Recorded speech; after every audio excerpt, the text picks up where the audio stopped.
মেয়েদের জন্য কিছু দরকারি কথা। যখন আপনি আপনার পোশাক বদলাবেন অবশ্যই বিসমিল্লাহ বলবেন।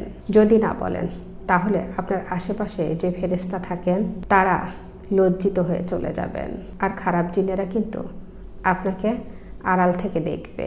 2 নাম্বার, ওয়াশরুমে যাওয়ার আগে দোয়া পড়ে নেবেন। এতে আল্লাহ তাআলা আপনার এবং জিনদের মাঝে একটা অদৃশ্য দেয়াল তৈরি করে দেবেন।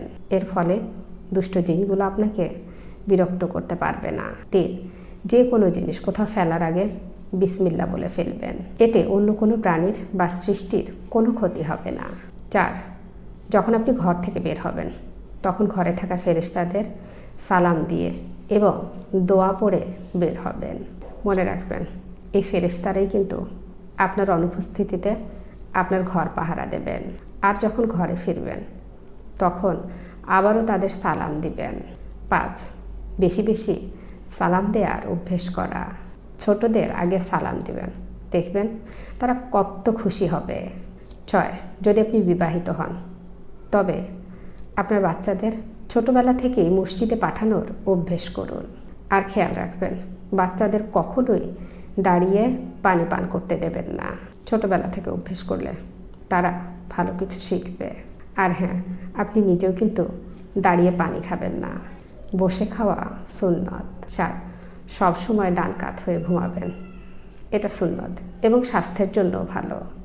রাতে ঘুমানোর আগে 3 কুল অর্থাৎ সূরা ইখলাস, ফালাক এবং নাস 3 বার পড়ে নিজের শরীরে ফু দিবেন। এটা আপনাকে সারা রাত খারাপ মানুষ এবং জিন থেকে নিরাপদে রাখবে ইনশাআল্লাহ। আর চেষ্টা করবেন ঘুমানোর আগে আয়াতুল কুরসি পড়ে ঘুমাতে। একজন ফেরেশতা তাহলে সারা রাত আপনাকে পাহারা দেবে। প্রতি রাতে অবশ্যই সূরা মুলক পড়ে ঘুমাবেন, এটা কবরের জীবনে আপনার সঙ্গী হবে ইনশাআল্লাহ। এটা আপনাকে কবরের শাস্তি থেকে বাঁচাবে। 9, সূরা বাকারার শেষ 2 আয়াত সব সময় পড়বেন। নবী করিম সাল্লাল্লাহু আলাইহি সাল্লাম বলেছেন এই 2টি আয়াত রাতের জন্য যথেষ্ট। 10, প্রতিদিন রাতে ঘুমানোর আগে নিজের বিছানা ঝেড়ে ঘুমাবেন, এটা সুন্নত। আর শুধু এই সুন্নত মনে করে ঝাড়লেই আপনি সওয়াব পাবেন। একইভাবে কাপড় পরার আগেও একটু ঝেড়ে নেবেন, এটাও সুন্নত। আর যদি কাপড়ে কোনো পোকামাকড় থাকে তবে তারাও আপনার কোনো ক্ষতি করতে পারবে না। 11, সবশেষে খিলখিল করে অট্টহাসি বন্ধ করুন, বরং সবসময় একটু মুচকি হাসবেন, এটাই সুন্নত। 12, নামাজ যেন শুধু অভ্যেস না হয়, মন দিয়ে পড়ুন।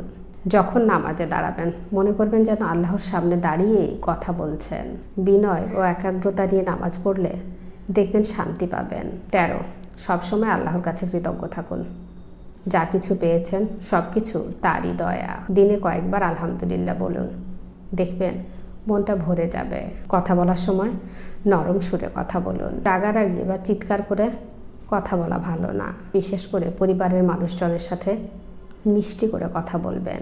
15, দিনের জ্ঞান শেখার চেষ্টা করুন। ইসলাম সম্পর্কে যত জানবেন ততই আপনার জীবন সুন্দর হবে। ভালো ইসলামিক বই পড়ুন এবং লেকচার শুনুন। 16, আত্মীয় স্বজনদের সাথে ভালো সম্পর্ক রাখুন, তাদের খোঁজ খবর রাখুন, সময় পেলে তাদের সাথে দেখা করতে যান। মনে রাখবেন, সম্পর্ক জুড়ে রাখা অনেক সওয়াবের কাজ। 17, সকাল সন্ধ্যা জিকির আজকার করুন, ছোট ছোট দোয়াগুলো মুখস্থ করে সকাল সন্ধ্যা পড়ুন, এটা আপনাকে সারাদিন ভালো রাখবে ইনশাআল্লাহ।